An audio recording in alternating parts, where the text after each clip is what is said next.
आपण पाहत आहात कोकण लाईव्ह, प्रत्येक बातमी आपली। लांजा युवा क्रिकेट क्लब प्रस्तुत Lanja champion trophy 2026, powered by आमदार किरण भैया सामंत आणि sponsored elite developers Samir Ghare. Lanja champion trophy 2026 ही 18 मार्च ते 22 मार्च या कालावधीत खेळली जात आहे। लांजामध्ये प्रथमच भव्य दिव्य प्रकाश झोतात खेळवले जाणारी नाईट ओव्हराम ग्रामीण क्रिकेट स्पर्धा आहे। या चॅम्पियन ट्रॉफी 2026चं उद्घाटन 18 मार्च रोजी संध्याकाळी 7:30 वाजता करण्यात आले। या उद्घाटनाला प्रमुख पाहुणे म्हणून अण्णा सामंत आणि युवा नेत्या अपूर्वा सामंत उपस्थित होत्या।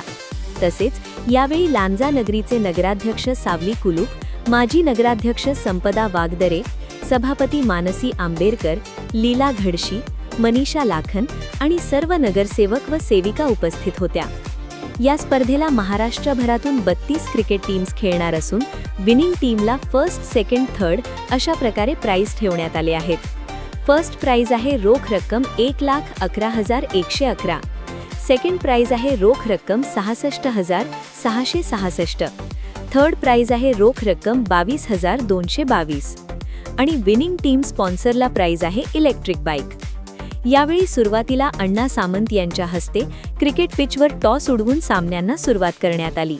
यावेळी मैदानावर अण्णा सामंत यांनी बॅटिंग केली व सर्वांना मंत्रमुग्ध केले। या प्रसंगी युवा नेते राजू कुरूप, तालुका प्रमुख गुरु देसाई, राहुल शिंदे, नंदराज कुरूप, गणेश लाखन, बापू लांजेकर, संजय तेंडुलकर, समीर घारे, भगवान ढेकणे, सुहासभाई पाटोळे तसेच या सर्व टूर्नामेंट भरवण्यात खास कामगिरी बजावली आहे व विशेष मेहनत घेत आहेत ते माजी नगरसेवक स्वरूप गुरव व सुमित गुरव यांचे देखील तालुक्यात कौतुक होत आहे। सध्या या क्रिकेट स्पर्धा पाहण्यासाठी लांजा, राजापूर, रत्नागिरी येथून चांगलीच गर्दी पाहायला मिळत आहे। ब्युरो रिपोर्ट, मुस्कान मुजावर, लांजा। आपण पाहत आहात कोकण लाईव्ह, प्रत्येक बातमी आपली।